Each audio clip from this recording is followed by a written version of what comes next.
Stacey Abrams is the love child of the post-civil rights movement and feminism. Stacey Abrams is the love child of the post-civil rights movement and feminism.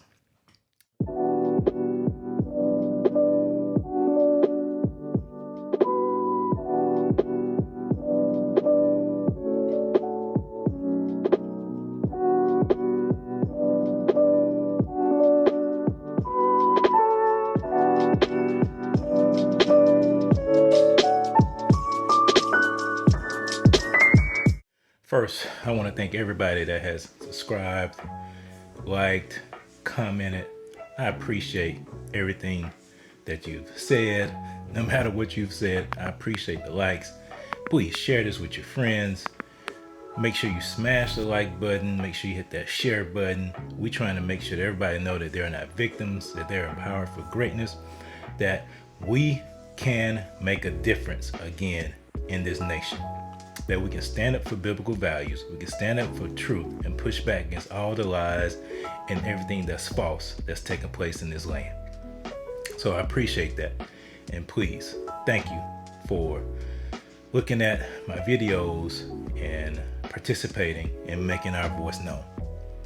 So as you can see, before I get started, I got my Bama hat on. My boys represented last weekend in the Iron Bowl. It was close, it was tight. But I'm glad we pulled that thing out.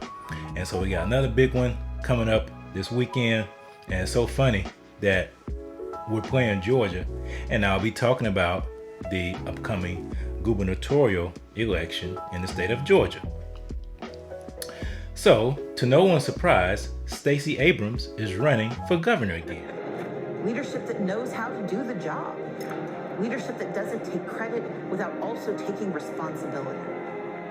Leadership that understands the true pain folks are feeling and has real plans. That's the job of governor, to fight for one Georgia, our Georgia. And now it's time to get the job done.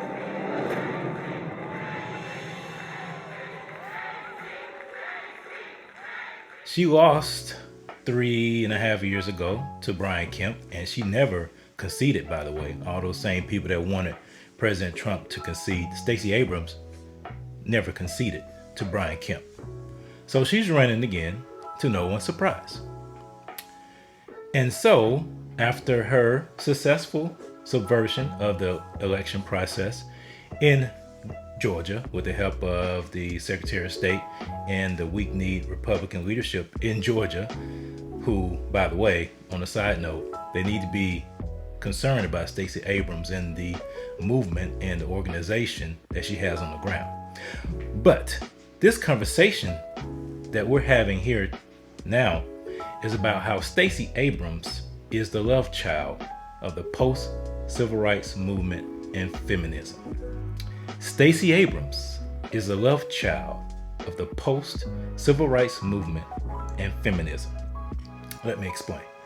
So after the death of Dr. King, and after all the benefits, all the inroads, all the successes of the civil rights movement, getting the laws changed, the Civil Rights Act, all those things, all those positive things that were done, there was a void. And you know what filled that void? The entrance of the grievance industry, the entrance of the aggrieved, when you had the likes of Jesse Jackson and Al Sharpton and others who did not have any positive legislative actions. The things that they got passed, such as affirmative action and other social justice policies, were actually detrimental to the black community, those things that they had passed. So you had this vacuum after the civil rights movement and the successes in the 60s. And so, like I said, that void was filled by the grievance industry, the race hustlers, if you will, who saw the white guilt of America, who saw that white people had finally had a reckoning with how black people had been treated throughout the history, that America did not live up to its ideals. And so they capitalized on the white guilt of the white liberals. And so they made a killing off of capitalizing on the white guilt. They turned this thing into a cash cow. They really did. But you know what that did? That lessened the dignity of black people. And that combined with the Great Society plans of Lyndon Johnson, that stripped away any dignity that men, because men led the civil rights movement. Men were at the forefront. I know Rosa Parks was there too, but in general, just speaking in generality, men were at the forefront of the civil rights movement. But after the Great Society and after those policies were enacted, men were removed from that leadership position and women were elevated in the black community. That's where the matriarchy began to take shape and form. And so you had that going on post civil rights, the beginning of the matriarchy in the black community, the rising up of single women-led households. That phenomenon started to really take hold. While it had been occurring in the past, it was on steroids. It was escalated in the 70s and 80s. And then you combine that with feminism. Feminism that says that a woman should be equal with a man, no matter what. That there are no differences between a woman and a man. A woman can do everything a man can do. If a woman wants to go out and lay around and get pregnant, we got a remedy for that. She can have an abortion. If a woman wants to get out the house and work for another man instead of working for her husband, let's do that. And so you had the rise of feminism. And so these two began to converge and merge together. And now they have produced what I call the love child of the post-civil rights movement and feminism, Stacey Abrams. Stacey Abrams is everything that a feminist and a person who pushes critical race theory and a race hustler, she embodies everything that they would ever espouse. Number one, she talks about how America is systemically racist. She talks about the inequalities that have been in existence in the American system since they were founded. She speaks from that critical race theory lens that sees everything through the lens of race. She speaks to that. She talks about constantly, and one thing I've always mentioned to you, whenever a person on the left says something that they're trying to stop, that usually indicates that they're doing it. How she talks about how she wants to stop the people that want to divide us. But that's actually what they're doing. They're using race, they're using sex, they're using everything that they can, gender, sexual orientation, what have you, to divide this country. So she embodies all of those things. She embodies a Marxist, a cultural Marxist ideology that sees the world through the lens of race. And so she is the love child of the post-civil rights movement and feminism. She sees herself as an equal with men. Now, let me tell you something. A woman, in the eyes of God, is equal, but the roles are different. See, the role of the man is to be the leader, to be the head. The role of the woman is to be the helpmeet, come alongside and help the man. Not necessarily be second class in terms of their worth. They're both worth the same, but the roles are different. Their roles are uniquely defined based upon the responsibilities that God has placed on them. But feminists totally reject that. They turn it on its head. They would rather have a man in the house and a woman out working. That's their idea. That's their ideal. They'd rather have a man in the house and a woman out working. See, a radical feminist wants to turn everything traditional family. They want to turn it all on its head. They reject traditional marriage. They reject the traditional family. And that has its roots in Marxism, because Marxism hates the family, because it's in the family where traditions are passed down. It's in the family where biblical values are passed down. It's in the family where morals and ethics and those things are passed down. So feminists reject that. And the post-civil rights movement, grievance people, the race hustlers, they reject that. And so Stacey Abrams is what you get. Stacey Abrams is what the cultural Marxists and the feminists have been longing for. A person that they can wrap their arms around, because they understand. See, Hillary Clinton wasn't the embodiment of, or the fulfillment rather, of what the cultural Marxists and the feminists and the Black liberation theology people wanted. Because number one, she was a white woman. So even though she fit some of the categories, she was a woman, but she was a heterosexual woman. So that kind of went against her too. And plus she was white. So she couldn't wrap herself in blackness. But Stacey Abrams can wrap herself in blackness. So she can wrap herself in blackness and she can wrap herself in being a woman. So she has double Teflon, if you will. They think it's impenetrable because she's, number one, she's a woman of color, and number two, she's a woman. And so she is that embodiment of what a feminist will want to see in their representative. All the things that Stacey Abrams stands for are totally against the Word of God and the church. The things that she stands for are totally against the Word of God and against the church. Of course, she's for abortion.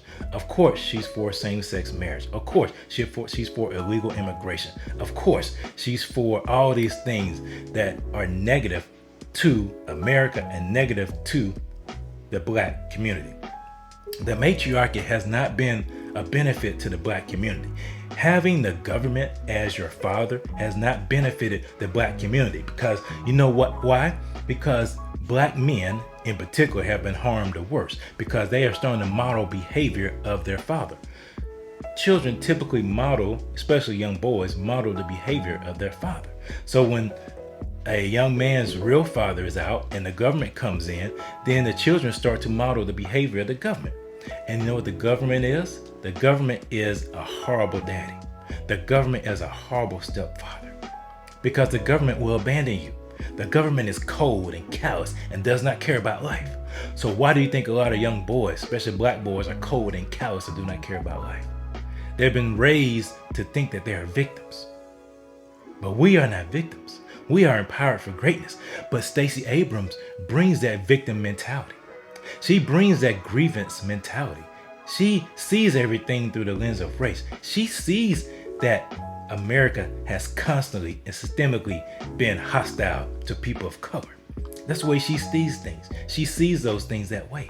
And so if she's elected as governor in the state of Georgia, that is what you would get, Georgia. You would get the grievance industry. You would get feminism combined into one.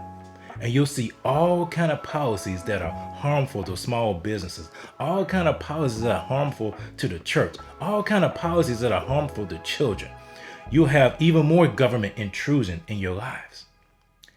And that's all intentional. That's all the plan of the cultural Marxists and the feminists and the post-civil rights movement. And so Stacey Abrams, that is what you would get. For example, when she was talking about the new voting laws that were passed in Georgia. Lawmakers in your home state, Georgia, have introduced almost 24 bills to make it more difficult to vote. They are going to end no excuse mail-in voting, which has been there since 2005. They're going to reduce voting on Sundays, ask for stricter ID requirements, take away drop boxes. Senate Majority Leader Chuck Schumer in D.C., he called this effort by Georgia Republicans, quote, racist, plain and simple, unquote. Do you agree? And is there any way for Democrats to stop these efforts? Well, first of all, I do absolutely agree that it's racist. It is a redux of Jim Crow. She was lying about all that. How she had the All-Star game moved from Atlanta. Don't you know how many businesses that hurt? How many small businesses, black businesses were hurt when the All-Star game moved from Atlanta to Colorado? And has she once ever apologized for that? No, she got a pass. The media gave her a pass. And they will continue to, she would not be subjected to harsh questions because she is a love child of the same people that the media supports, the same people that control the media.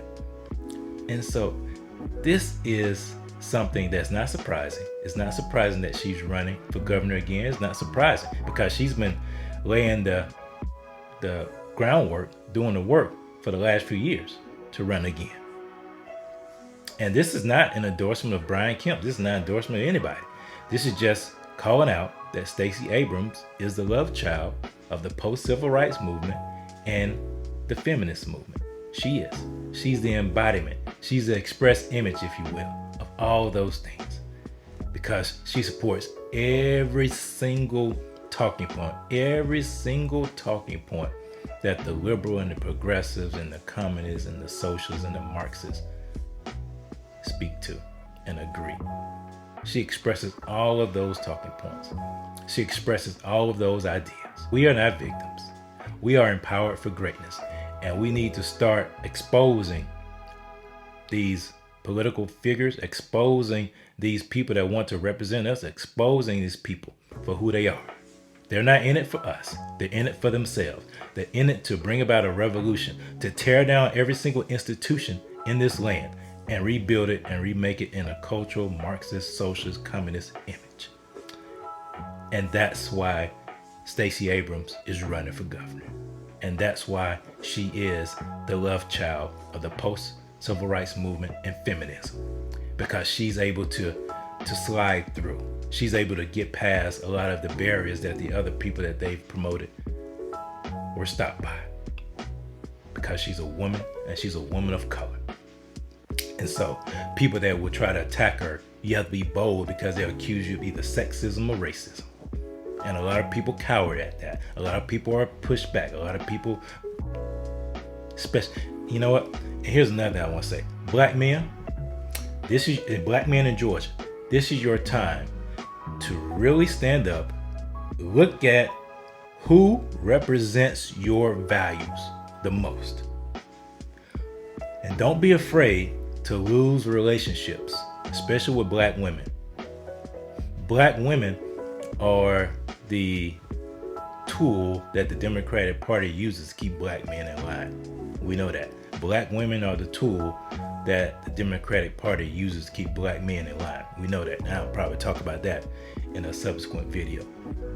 But this is your time, men, to be men, to stand up. I'm not telling you to vote for a certain candidate, but I'm telling you to vote your values, especially if you claim to be a Christian.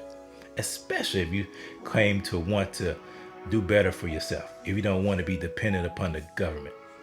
If you have a backbone, this is your time to show that. Because you'll feel pressure from all sides. From your mother, from your sister, from your girlfriend, your wife, everybody in the state of Georgia. If you don't vote for Stacey Abrams, something's wrong with you. You'll sell out. But vote your values. We are not victims.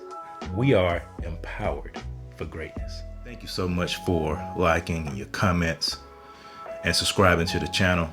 Please share this with your friends. Smash that like button. Smash the subscription bell. Share this with everybody you know. We're trying to make sure people understand that they're not victims, that they are empowered for greatness, and all this stuff that's out here that's telling them otherwise is false and will not benefit them in the end. So please, I appreciate that. Share that.